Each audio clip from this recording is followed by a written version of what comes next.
For years, the housing market in British Columbia has been a pressing issue for both governments and citizens alike.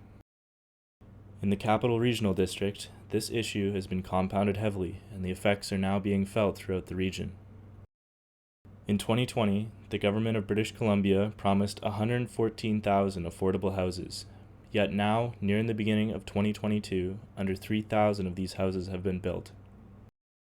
We aim to highlight the underlying causes of the current housing crisis in the Capital Regional District, the impacts to both students and working class renters, and reveal solutions to the issue that are either currently underway or would provide relief for those most heavily affected. There are numerous causes for the current housing crisis in British Columbia and the Capital Regional District specifically. One of the most obvious causes for the current situation are low vacancy rates and an overall housing deficit throughout the region. In the summer of 2020, the University of Victoria started work on constructing a new residence building that would provide an additional 621 rooms to the current stock. However, this required the removal of 2 former residence buildings. With the project not set to finish by the 2022-2023 calendar year, the pressure put upon students and renting households around the area is immense.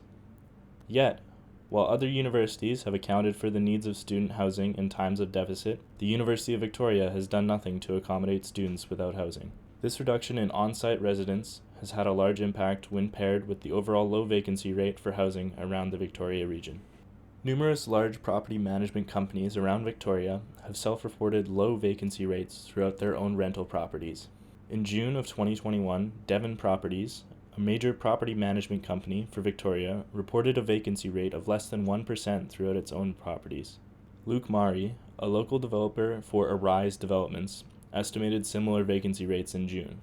These vacancy rates are extremely low and concerning, without even factoring in the large influx of renters come the start of the fall semesters for university and college students. Overall vacancy rates in the region were reported to be 2.2% at the beginning of the year, well below a healthy average of 5 to 8%. With such low vacancy rates, landlords can increase rent without repercussions as demand is greater than overall supply. This is another contributing factor to the current housing crisis. At the beginning of 2021, the average cost for an apartment in Victoria was reported to be roughly $1,275, an increase of 3.3% from 2020, which was both faster than inflation and higher than the provincially allowable rent increase standard. This cost is also up 20% from 2015 averages. Exorbitant rental costs place a high burden on students and the working class alike, and are often the deciding factor when choosing rental housing. Yet today, renters are forced to pay these excessive prices or risk houselessness. Another consideration for high rental costs and subsequent low overall housing stock is the issue of foreign buyers. While the issue may not be as prominent in Victoria when compared to other cities such as Vancouver or Toronto, the overall pressure put on an already stressed housing market is significant. While the introduction of the foreign buyers tax has helped reduce overall pressure on the market, the issue still remains in the concept of foreign buying. Usually, the market follows a pattern in buying and selling, where home buyers will take a house off the market but also add one at the same time. Thus, the supply and demand balance is neutral. Whereas with foreign buyers, a house is taken off the market but nothing is added, reducing supply and increasing demand. This concept intersects with rental prices, as foreign-bought houses often remain empty, and rental suites that could have been made available with local buyers are now removed from the market. Another consideration in the overall housing crisis is the impact of the coronavirus pandemic for both landlords and renters alike. Research on the pandemic effects on Craigslist listings showed that rising infection rates may reduce home seekers' desire to search for housing. This could also be applied for homeowners not wanting to search for prospective tenants. The authors of the paper stated, "We might similarly expect reduced volume of listings in rental markets affected by COVID-19, as landlords cannot show their properties to prospective tenants or do not list their available units believing that demand will increase at a later point in time." Altogether, these contributing factors have created a very real crisis in Victoria that has impacted countless individuals. Many of us have heard stories of the impacts of the housing crisis, from people living in hostels or out of their car, working multiple jobs to support high rental costs, or students deferring because they couldn't find housing. While many of us have heard of these situations, there isn't much data on the current effects for renters around BC and the Capital Regional District specifically.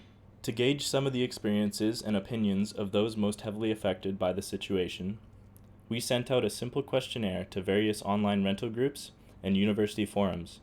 We received a total of 176 responses, split relatively evenly between students and non-students alike. Of the 176 responses, 48% of individuals said they had sacrificed groceries for rent in the last 3 years. In addition, 31% said that they had experienced a month or more without a rental. 77% said that they had experienced rent increases. 55% said that they had experienced crowding in their housing situations. 26% of individuals stated that they had used a provincial or community-based housing support, such as the BC Rental Housing Subsidy or the COVID grace period. In terms of where the respondents were currently located, 41% of the responses were from Victoria, 30% were from Saanich, 10% were from Vancouver, and the rest were from various municipalities across Vancouver Island and the interior of British Columbia. To further understand the impacts of the current housing crisis, we reached out and conducted some interviews with individuals that have had experience with housing in Victoria. I live in Victoria, British Columbia. I've lived here since 2010, moved here to be a UVic student. I've been a homeowner since 2019. So currently I have a 2-bedroom that I rent out. I rent out just the entire condo to a four-person family. So a young family of 4. So I started renting. I've only had one set of tenants, which I found in 2019. There were definitely a lot of applicants for the condo. It wasn't as competitive as it is now. I think it was closer to like a 5% vacancy rate as opposed to like the 0.5 or whatever that it is now. But I know that my partner is looking also into renting quite soon her place, and based on some experience from her friends, she's probably going to get about 100 applicants. So I had 12 and ended up picking a young immigrant family of 4. She will probably be getting about 100 because it's a brand new condo that got built 3 years ago and it's a great space. In your opinion, is the housing in BC affordable? I can't necessarily speak to all of BC. I know that in Vancouver and Victoria, as much as there are some affordable housing initiatives being undertaken, overall it's definitely not. And it's affecting just very socioeconomically lower end individuals disproportionately, which is unfortunately going to have an effect on multiculturalism. It's going to have an impact. I mean, homelessness has gone up quite a bit. As somebody who works with some homeless individuals and within the homeless community, we've seen homelessness go up quite a bit as a result of individuals who receive disability. What they've been getting hasn't gone up, but housing has gone up substantially. So it's definitely making housing a lot harder, especially on individuals who are marginalized or were already struggling as is. I'm in my 4th year in poli-sci, so this is my 3rd year living off campus. I have experienced significant rent increases in the past 3 years. Is there anything you've had to sacrifice due to rent? The spring semester of 2021, this past spring, I had to start selling some of my clothes to be able to afford rent. So last summer, I went home, and I'm from the States, so I obviously was not in Victoria when I started looking for housing. I started searching in, I think, May for housing. Never got anything until late August. Me and my roommate had viewed about, I want to say 7 or 8 houses, and I had emailed at least over 20 or 30 houses. Never got a response for most of them. We got denied every single application that we had put in, and it was just really hard to find housing. So I ended up having to move into a bedroom and a brand new house with a brand new roommate. There's a lot wrong with the utilities and the laundry. So the laundry room we do share with someone who lives downstairs, and me and my roommate, we are only allowed to do laundry on Wednesdays and Sundays. And our utility prices are very expensive for what the house is actually worth.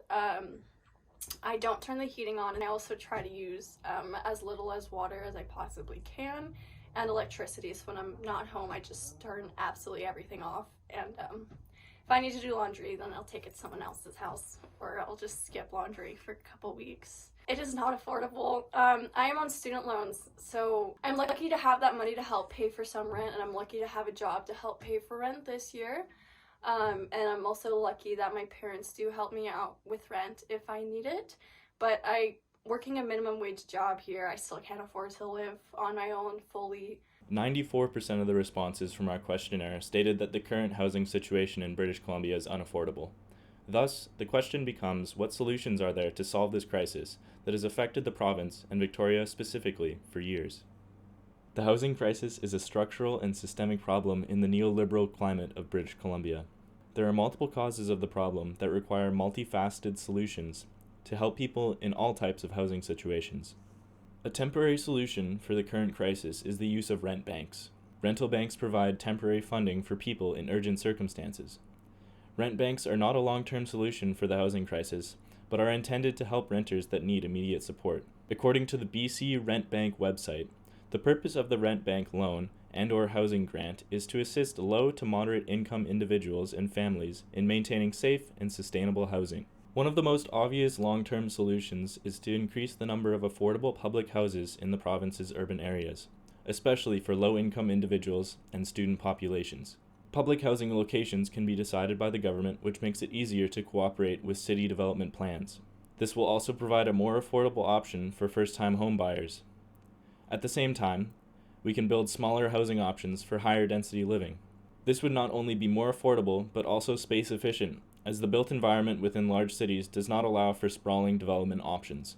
Another option would be to build a better traffic network to reduce the housing demand pressure in central urban areas, allowing people to live away from such areas without being impacted heavily by commute times.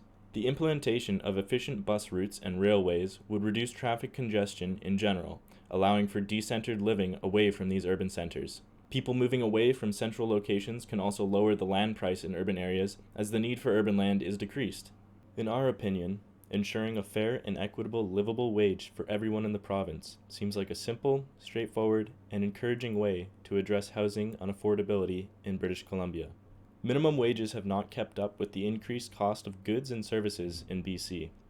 As the cost of living increases, wages ought to increase in step to ensure that those earning minimum wage are able to make ends meet. For 2021, according to the Livable Wage for Families campaign, living wages in BC range from $16.33 per hour in Nanaimo to $20.52 per hour in Metro Vancouver. On average, the provincial living wage is about $18.15 per hour, and the living wage in the capital city of Victoria is $20.46. This is based on BC's most common family unit, 2 parents working full-time with 2 children. This calculation takes into account food, clothing, rental housing, childcare, transportation, and a small amount of emergency savings. Living wage in all communities for which it was calculated is higher than BC's minimum wage of $15.20 an hour.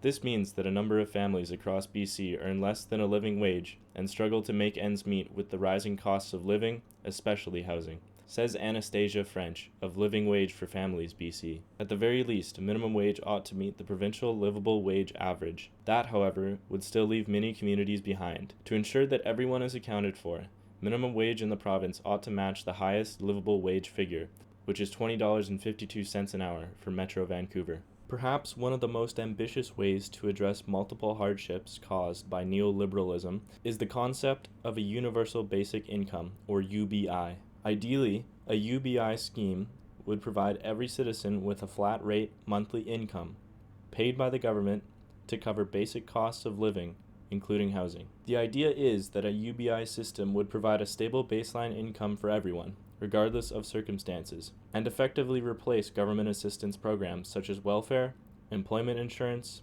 and housing supports. There have been a handful of universal basic income experiments with overall positive results, including a UBI pilot project in Ontario, Canada, and 5 other major UBI-style experiments in Finland, India, Italy, France, and the Netherlands. Ontario's UBI pilot project was designed as one of the largest government-run randomized clinical trial universal basic income experiments.